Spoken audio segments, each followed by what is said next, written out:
Mumbai arch bishop കർദിനാൾ Oswald ഗ്രേഷ്യസിന്റെ രാജി പരിശുദ്ധ Francis മാർപ്പാപ്പ സ്വീകരിച്ചു. വിരമിക്കൽ പ്രായം പൂർത്തിയായതിനെ തുടർന്നാണ് കർദിനാൾ ഓസ്വാൾഡ് ഗ്രേഷ്യസ് രാജിവെച്ചത്. ഇക്കഴിഞ്ഞ നവംബർ 30-ന് മുംബൈ അതിരൂപതയുടെ കോഡ്ജ്യൂറ്റർ ബിഷപ്പായി നിയമിതനായ bishop John Rodrigues Mumbai arch ബിഷപ്പായി ഔദ്യോഗികമായി ചുമതലയേറ്റു. ദീർഘകാലം CBCIയുടെയും CCBIയുടെയും പ്രസിഡന്റായിരുന്നു കർദിനാൾ ഓസ്വാൾഡ് ഗ്രേഷ്യസ്. 1944 ഡിസംബർ 24-ന് ഇന്ത്യയിലെ മുംബൈ അതിരൂപതയിൽ മുംബൈയിലെ മാഹിമിൽ ജനിച്ചു.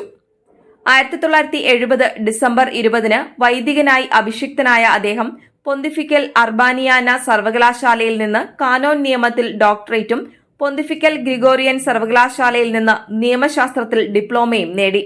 ജംഷഡ്പൂർ ബിഷപ്പിന്റെ ചാൻസലറായും സെക്രട്ടറിയായും, സാന്താക്രൂസ് മുംബൈ സേക്രഡ് ഹാർട്ട് ചർച്ചിന്റെ ഇടവക വികാരിയായും, മുംബൈ ആർച്ച് ബിഷപ്പിന്റെ സെക്രട്ടറിയായും അതിരൂപതയുടെ ചാൻസലറായും സേവനമനുഷ്ഠിച്ചു. 1997 ജൂൺ 28-ന് അദ്ദേഹത്തെ ബ്ലാഡിയ ബിഷപ്പായും മുംബൈയിലെ സഹായിയായും നിയമിച്ചു. 1997 സെപ്റ്റംബർ 16-ന് ബിഷപ്പായി നിയമിതനായി. 2000 സെപ്റ്റംബർ 7-ന് ആഗ്രയിലെ ആർച്ച് ബിഷപ്പായും 2006 ഒക്ടോബർ 14-ന് മുംബൈ ആർച്ച് ബിഷപ്പായും നിയമിതനായി.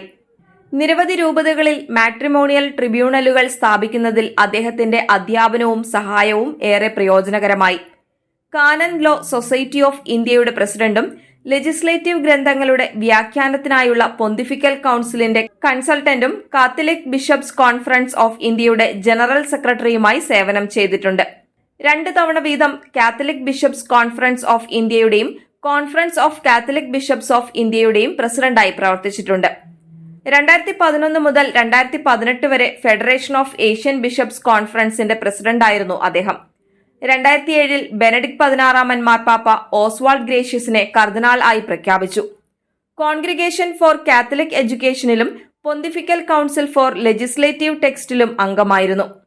2008 ജൂൺ 24-ന് ബിഷപ്പുമാരുടെ സിനഡിന്റെ ഓർഡിനറി ജനറൽ അസംബ്ലിയുടെ പ്രസിഡന്റായി നിയമിക്കപ്പെട്ടു. 2013 ഏപ്രിൽ 13-ന് സാർവത്രിക സഭയുടെ ഗവൺമെന്റിൽ ഫ്രാൻസിസ് മാർപ്പാപ്പയെ ഉപദേശിക്കുന്നതിനും റോമൻ ക്യൂരിയയായ പാസ്റ്റർ ബോണസ് സംബന്ധിച്ച അപ്പസ്തോലിക ഭരണഘടന പരിഷ്കരിക്കുന്നതിനുള്ള പദ്ധതി പഠിക്കുന്നതിനുമായി സ്ഥാപിതമായ കർദിനാൾമാരുടെ കൌൺസിൽ അംഗമായി. 2017 ഫെബ്രുവരി 15-ന് ഫ്രാൻസിസ് മാർപ്പാപ്പ കർദിനാൾ ഗ്രേഷ്യസിന് റോമൻ റോട്ടയിലെ അഭിഭാഷക പദവി നൽകി. 2013 മാർച്ചിൽ ഫ്രാൻസിസ് മാർപ്പാപ്പയെ തിരഞ്ഞെടുത്ത കോൺക്ലേവിൽ അദ്ദേഹം പങ്കെടുത്തു. 2013 ഏപ്രിൽ 13-ന് സാർവത്രിക സഭയെ സഹായിക്കുന്നതിനായി ഫ്രാൻസിസ് മാർപ്പാപ്പ അദ്ദേഹത്തെ കർദിനാൾമാരുടെ കൌൺസിൽ അംഗങ്ങളിൽ ഒരാളായി നിയമിച്ചു.